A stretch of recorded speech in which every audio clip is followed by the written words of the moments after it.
Hello, welcome back to the reading of the poem of the Man God written by Maria Valtorta, Volume 2. Chapter 248, Part 2, Going Towards Sicaminon.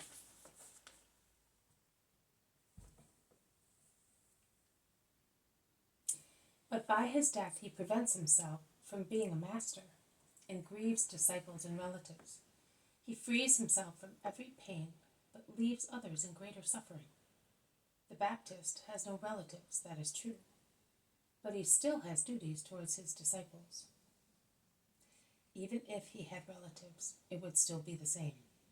Vocation is more than blood. And what about the fourth commandment? It comes after those concerning God. You saw yesterday how a mother can suffer for her son. Mother, come here.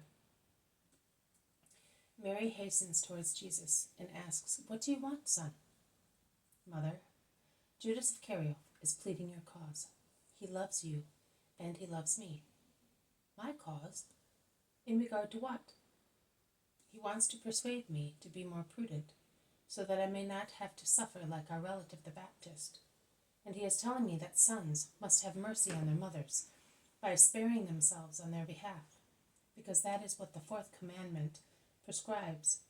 What do you say? You may speak, mother, so that you may kindly instruct your Judas, our Judas. I say that I would no longer love my son as God, that I would begin to doubt whether I have always been mistaken, and whether I have always been deceived concerning his nature.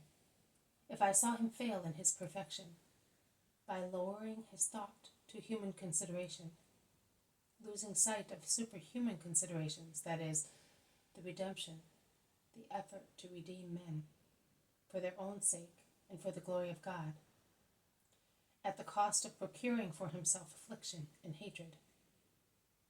I would still love him as a son, led astray by a wicked power. I would love him out of pity, because he is my son, because he would be a poor wretch. But I could not love him with the fullness of love with which I love him now, that I see him faithful to the Lord. You mean to himself? To the Lord.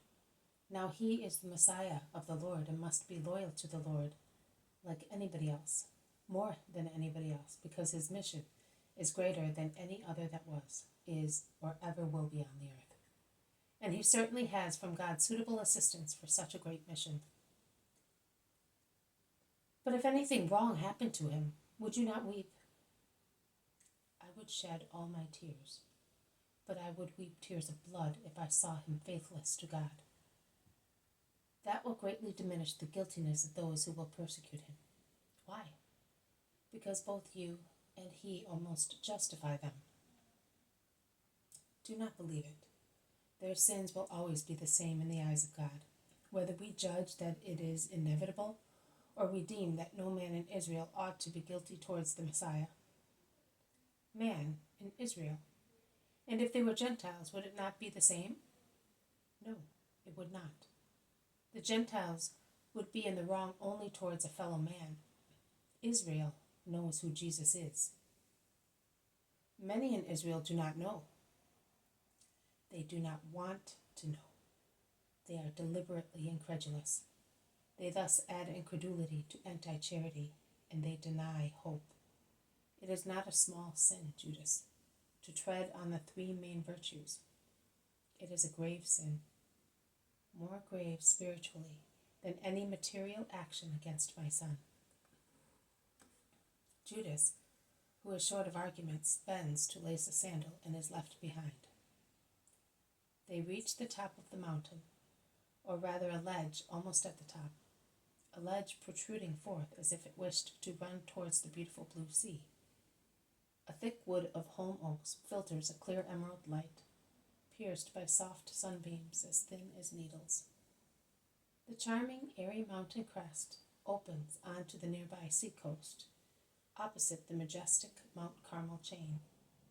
Below, at the foot of the mountain, with the ledge protruding as if it were anxious to fly up, after some little fields situated in the central part of the mountain side, there is a narrow valley with a deep torrent, which must certainly be imposingly impetuous in times of floods, but is now reduced to to a tiny, silvery, foaming stream in the middle of its bed.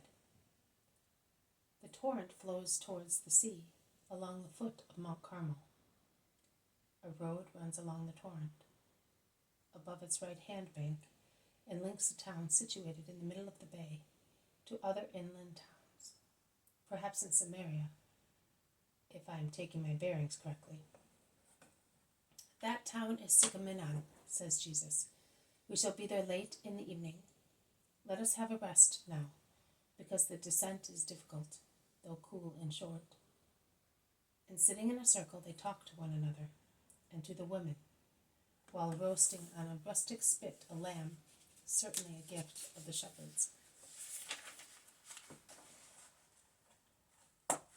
This has been a reading of the poem of the Man God, written by Maria Valtorta, Volume 2, Chapter 248, Part 2, Going Towards Sicaminon. Thank you for listening. I will see you tomorrow. May God bless you, and may peace be with you.